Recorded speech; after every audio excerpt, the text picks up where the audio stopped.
be aware of narcissists when dating because they like anxiously attached people.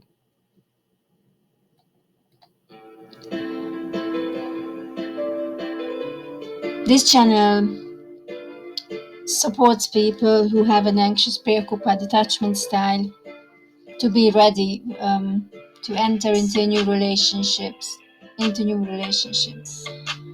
and basically, this is a very important issue because people who have anxious attachment style, they have a lot of empathy, they are warm-hearted, they are really kind, and they have a tendency to attract not only avoidant people but occasionally people with a narcissistic personality disorder. And this is probably, if it never happened to you, then that's very lucky, but that's why I made this video, because it's best to avoid them at all cost. They are very, very harmful, and I know this from experience. I grew up with one in my family. So my father had a malignant narcissistic personality disorder, and I know them very, very well. And that's why I know that any kind of contact with them can be damaging. So it's best to know the signs. And one of the signs is that they are very attractive at first. And not just physically. Sometimes they are, well, most of the time they are, but not even physically. It's just they're very charismatic, their voice, the way they behave, the way they talk, just everything about them is very exciting. And especially if you have an anxious attachment style, you probably had some gaps between relationships. And when you meet someone who has a narcissistic personality disorder, then they can basically just feel like I won the lottery because they seem like the perfect match for you. And there's a reason why they seem like that, because they act like that. So they are normally highly intelligent, and because they have difficulties reading social cues, they basically learn these things. So they learn how to behave to become attractive. And this applies to men and women as just the same. So they talk like what you want to hear. So they come across at first. That's why it's very tricky to spot them at first, because they come across, especially the covert narcissistic personalities who are basically, that covert means that is hidden, and it's more difficult to realize that they have this issue. So they come across as very kind or caring or empathetic. They can seem empathetic. They seem like they are very sensitive, and they're very funny. But this is basically just a facade. So this is the so-called love bombing. Well, one sign is of the love bombing is that they are contacting you non-stop. So as an anxious, at first you think, oh my god, he likes to be or she likes to be in touch a lot. But if you observe, and that's your job basically, to observe people when you are dating, they come across a bit too much. and not too much as an anxious in an anxious way. They're really too much. So I had an experience when this guy was texting me like all day, like from morning I woke up with his text and I went to bed with his text, and all day we were in touch. And at first it's exciting, it's interesting, you feel like he's caring, he wants to know everything about you and stuff like that. But that's the trap, basically, because then he is collecting all the information about you, and later on he can use this against you. But obviously, if someone is insanely attractive, then it's worth it worth stopping and just take your time. Definitely take your time. Um, because they are fake. They are wearing a mask. That means that they are not real. So their inner life is completely different from what they show on the outside. On the outside, they always show that they are very successful, they are very interesting, they are funny, they are just everything perfect. They are just the best people on earth. But inside, what they feel is like hell. And that's most people, they're confused. They think narcissists, they love themselves. They actually hate themselves. They really do. I mean, on the outside, they show, they have the facade that I'm perfect. I'm basically above everyone. So that's one of the signs that they feel that they are above everyone. They are just better. And that's actually that how it relates to anxious people. That narcissistic people, they are also have an avoidant attachment style, but they are the very extreme of the avoidance. So like when avoidance can feel that they are above you because you, an anxious person, can overcome by their feelings and stuff like that. A narcissistic is like non-stop like that. So that's how they walk around in life, that basically they are gods, and they really mean it. I mean they think they are more than you. But the way they they find you attractive because of your empathy, because of your kindness. That's what they crave. So inside, normally these people, they actually, normally they are unable to feel love. So love is not in the repertoire of feelings. So normally feel hate, anger, envy. These are the major the feelings they have. Love is they something they can't really do, so they fake it, but they crave love, so they can't really give love, but at first they seem they do, and that's the trap.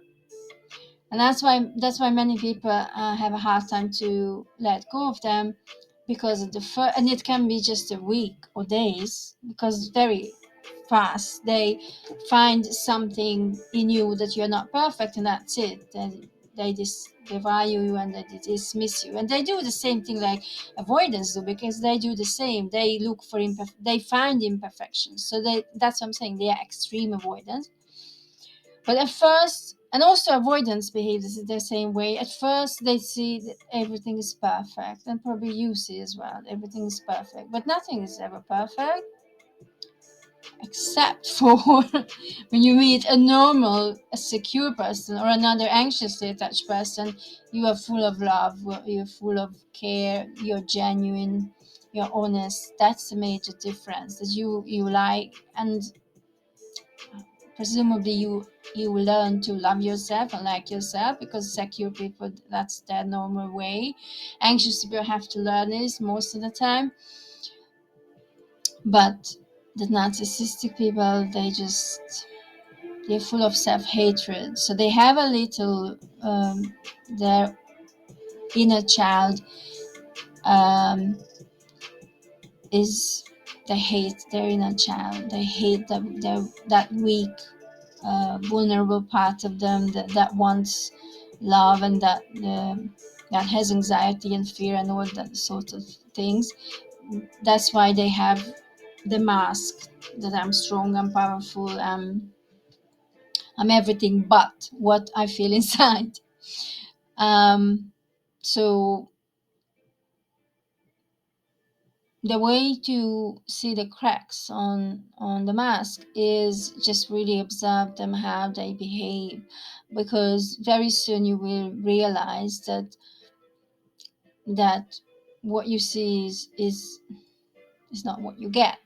And they really, what they say, and it's most of the time it is just full of lies, but they come across so genuine. They come across like they really get you know, they can just really seem like they feel what you feel, and then you're on the same wavelength, and they can say that, oh, I'm interested in the same things as you are interested in, and so you have a lot in common, and they just shower in your empathy, in your kindness, in your smile, and because they behave like this, you start to like them more and more. And that's one of the traps with anxious attachment style, that for you is enough just to spend time with a person, just even a few days, and you start to be attached to them. And in case of a narcissistic person, that is a big problem, because it's the hardest thing to get away from a narcissistic person. And exactly that for that reason, because they're very attractive at first, they seem like I remember when I met a covert narcissistic person, I just felt like he was the one person I was waiting for in my whole life. and and obviously later on, and quite soon, I realized that there's something is, the red flags came quite soon, within a few days, but I brushed them off because of this mask, because they were so attractive and so interesting and exciting and all sorts of things. And also because we spent a lot of time together, then you start to feel attracted to them, and then it's very hard, but it's possible because I did it, so it's possible to get away. um, but it's best to not to spend weeks or months, just get away as soon as you can, basically. So they are very, very controlling, and this will come to light quite soon. And it's it's quite interesting because it can come in many faces. So basically, they can act a bit jealous, so can act a bit like that they are looking out for you, or that you're very important to them, and especially, and already at the very beginning they can act like this. And at first you can feel like, yeah, he really likes me, he really interested, you can see it this way. But down the line, this is going to be obviously unbearable. So it can come in like forms, like he would say, like, for example, what happened to me is he started to talk about one of his friends was a female, and he said, oh, she wanted to meet me, but I, s- I just I just sent her away. Just I told her to, F off, basically, because I'm busy. And I remember at that time, I felt like, I remember that I found it strange, but at the same time, it was interesting that, okay, he is prioritizing me. You see, that's what I'm saying. This can come in this way, that you feel that he is prioritizing you and you are more important than someone else. But at the same time, you can see that what he's doing, that's what he is going to do with you, or she's going to do with you. The same thing. So when he realized that you are not perfect, or you find out that he, you don't want to be with him, and he feels that you want to go away, then he straight away he will behave differently, and he will, like, say, he will devalue you and dismiss you completely. So what he's doing with his or friend, that's exactly the same what he's going to do with you sooner or later. Unfortunately. So that's why it's very important to observe and listen to what they are saying. And I recommend, because to ask people of their past relationships. Some people say no, don't do it. I actually recommend, because I think it's the best way to learn about them. Because narcissistic people, they're gonna be very they will talk very negatively about their exes, that's for sure. And everything what happened in the past is going to be their partner's fault, 100%. So it's they're perfect, and that's it, that's how it is. And this is already a sign that that they are not the loving kind, not what anxious people need, not secure people. So that's one of the biggest thing. And this I can prove that this is true. My father actually said it several times, or 100 times, that he is perfect. He is a perfect human being. So they actually think that they are perfect, and that's of course it's the mask. So inside they don't think they're perfect, but that's what they will say. And if you think about it, this is horrifying that a person can say that, but they do. And I heard this, so I know that they can say that. They absolutely think, they believe that they are perfect. I mean, I can tell hundreds of stories, like, but I'll just give you one example. Like, my mother told me, like, when they were married, they looked at the photos of the wedding, and my father told my mother, that asked her, or forced her, basically, just, can you look at this picture, is just say that the group, I mean, the husband is more beautiful than the wife. It's obvious, so just just say it to me, that because it's true. So and then basically he just forced my mother to say that he looked much better than her. I mean, can you just feel how crazy is this? But this is just a small thing, but this was like an everyday thing. And for a narcissistic person, this is obviously all about themselves. Everything is about themselves. So for them, they live their whole life like everything is personal, everything is about them. So whatever happens is about them. So because they don't consider other people as human beings, they just see that they're objects. They use people. They use everything in their life to mirror back how perfect they are. So I know these people. They not only use partners, they use their family members. They use friends. I know. I remember one person who used, he was a male, and he used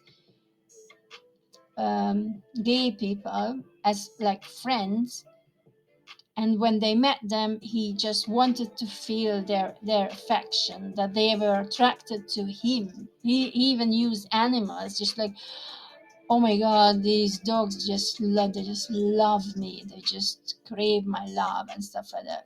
So because they feel so empty, empty, completely empty and dark inside, they always need the outside world to admire them, to show them that they are amazing, they are perfect, they are wonderful, because they can't feel it inside.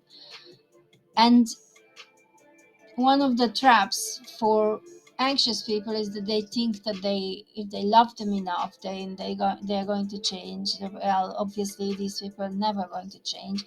Avoidance, maybe they can change, but narcissistic people, I mean, 1 in a million, or maybe 1 in 50 million. So no, because they are not, even because they think they're perfect, there is nothing to change. See, they're perfect, they are gods on earth. So basically, even if they lose everything, they don't care. I mean, I heard of people who some people who became aware of what they have, that they have this narcissistic personality disorder, but even then they are just really unable to feel kindness and empathy and that kind of equal love towards the others, because they always think that they are above everybody. That is kind of, I mean, I wouldn't waste my time on changing them. So you can't love. And I remember, unfortunately, my mother even said that just she loved him, and I was like shocked because of the things he did. And but now I can understand, because of the love bombing phase, that is so exciting and interesting. That is hard to forget, and especially if you spend some time together, you get attached. And we know by now that anxious people get attached and stay attached for years and years after a relationship is finished.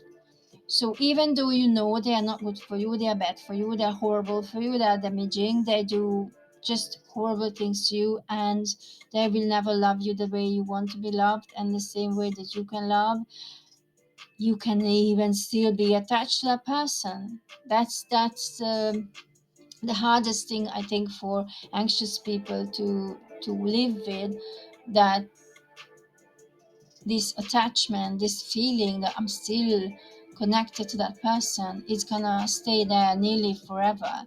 But even though you can feel this way, because you know intellectually and also emotionally that these people are bad for you, then after, it's, if you are aware that you have this attachment system, if it's activated, it can stay there for years. You can actually deactivate it by constantly repeating and realizing how bad this is for you. And I know this because I did this, so it is possible. You can still have a memory come up or something like that, but you can completely kind of move on and find them very, very unattractive, because of what they did, because they, they are deceitful, they lies, because you cannot rely on them and stuff like that. So yeah, um, you can really, really move on for sure. So the web of lies, the web of the narcissist. So that's the importance of observing people when we are dating, is because narcissistic people, they have the talent of really catch you like the spider web. So, and they use many tactics, manipulation, lies. Some of them are experts in body language. They learn it, especially because they don't feel it. When anxious people, they have a talent. We know, we feel. We don't need to learn these things much, because we actually were born with this talent, that we feel other people's feelings and sometimes even what they are thinking, but they don't. So they need to learn. So as I said, most of them are very, very intelligent, highly intelligent. That's already a red flag. So if someone is in Mensa club with a super intelligent, People, yeah, most of them, yeah, no, I'm not saying, sorry, I'm not saying that they are all narcissistic, but mm, what I'm saying, like most narcissistic people are highly intelligent, and they, they like games, so they will use things against you. So their beautiful attributes is, yeah, so obviously they disrespect you because they don't respect anyone apart from themselves, but they think that they deserve, and they fight for not fight, but they think that they are entitled for respect, and they get really upset if they don't get any respect from others. They are criticizing you very soon in the relationship.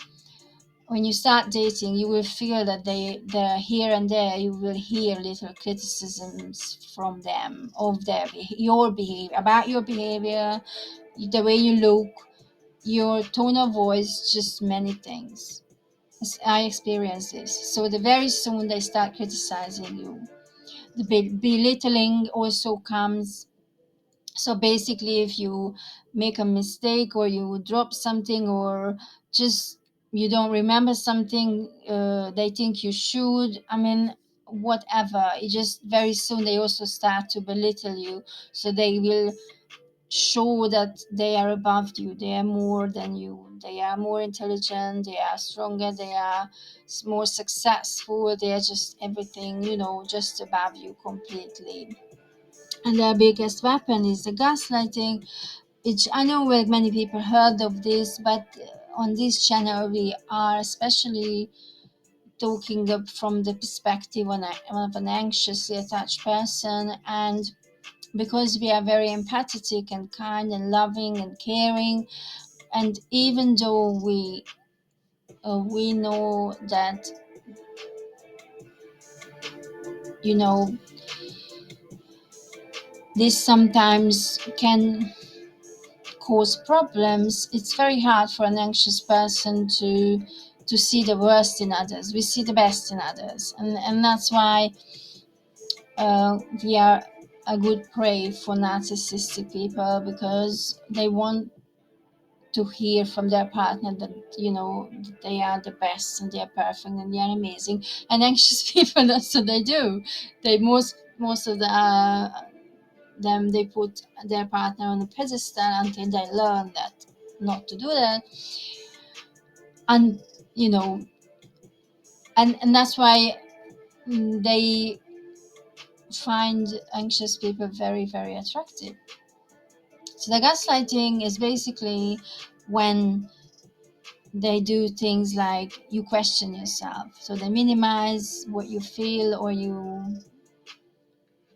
normally your feelings, or the denial is horrible things what they do. So you remember you had a conversation, he said something um hurtful, and you didn't mention that, and the next, and then whenever later you mention it, and they deny it. But they can deny it 1 minute later straight away, and they look into your face and they say, I didn't say that.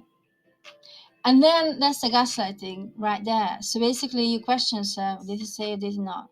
But you know he did. But that's what he does. And this is just a small thing. So basically this is a horrible mind game. And they do this like you drink a glass of water. It's easy. It's easiest thing for them. So pay attention to someone who is after a few days already criticized, and jokingly maybe and laughingly criticizing your shoes, or the way you laugh, or just the way you think, or your past behavior, if you tell them a memory or whatever. And also the belittling, just use your senses and feel that in the way they talk. And obviously disrespect is gonna be, they will not respect your boundaries. That's one of the biggest issues. So or I already said that they will be in touch a lot at the beginning, until they find out that you are not perfect, and then they start to devalue you. But even at the beginning, they will disrespect your boundaries very much so. So that's the biggest problem. They don't know who they are. Normally, they're very unconscious people, because conscious people, they have self-awareness. Narcissistic people, they don't. So they don't have this kind of, they don't know who they are. They just have this inflated sense of ego. So, even the covert narcissists, they have this, but it's not obvious at first. That's why they're covert. Good. But you will, if you read between the lines, you will feel the way they talk down towards everybody, and to you at first, not to you, but very soon they will do. They have complete lack of empathy. Not at the beginning. At the beginning, it can be actually completely the opposite. They can show that, oh, I'm such an amazing, caring, nice, one person, but they are not, because very soon you will see that when they talk about their exes and stuff like that, or things in the family, it will come to light that they are not. They are actually unable to have empathy. Entitlement, yes, they feel like, yeah, they are gods, so they deserve, everyone should treat them like they are,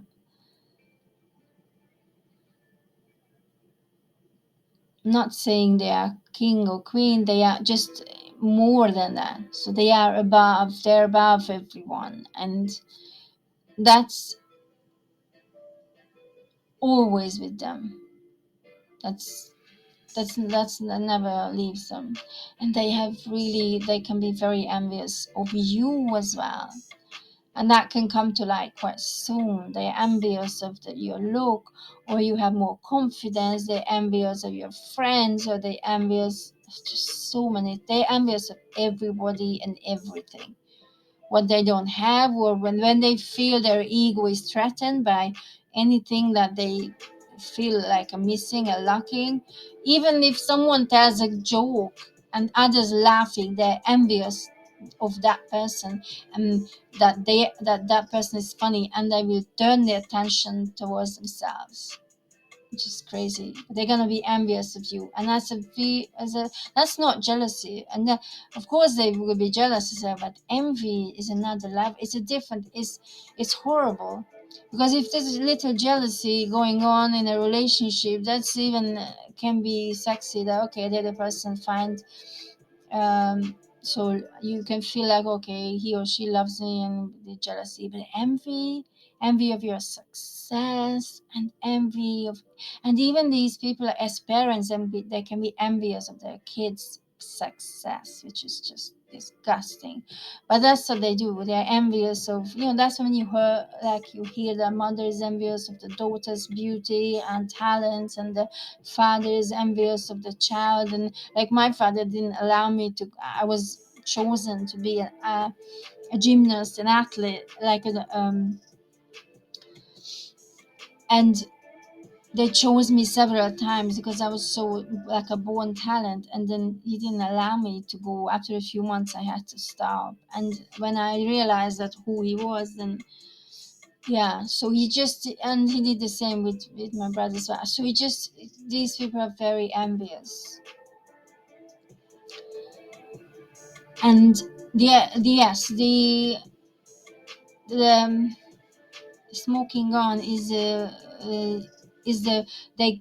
they can get extremely angry, disproportionately angry, when you make a criticism.